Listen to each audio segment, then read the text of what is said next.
Asiya meselesini Asiya halkıga tayinip bir taraf kılış gerek.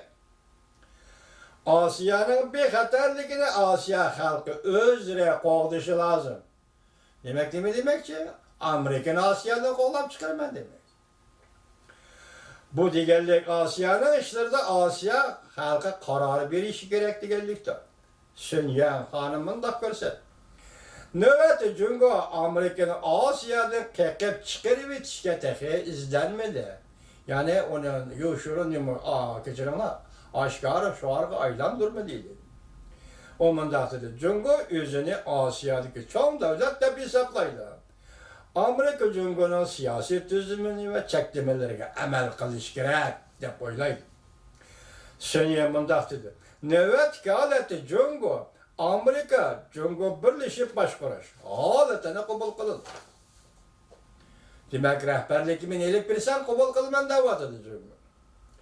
Lekin kelgüsüyle Amerika'nın Asya'da bir rekabetçi süpside mevcut bulup duruşunu Cungo kabul kılalım diyor. Tehe bölünme demek ters. Amerika'da neşir kılınan diplomatlar jurnalın ikinci sanıda mındak görsetti. Cungo'nun garibi Tinç Okyan, Cungo'nun garibi Tinç Okyan. Şimdi okyandaki faaliyetleri Asya'nı oygattı. Demek Amerikalıkla oygunup da kara.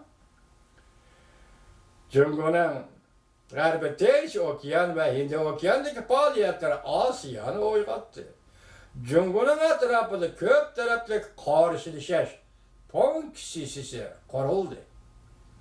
Mesela Amerika, Japonya, Hindistan, Avustralya, 4 devlet hazır ittifaklaştık münasebeti ornattıydı. Demek bu noktada biz bu 4 devletten Amerika başçılığındaki 4 devletten oygan kaldığını görüp yettik.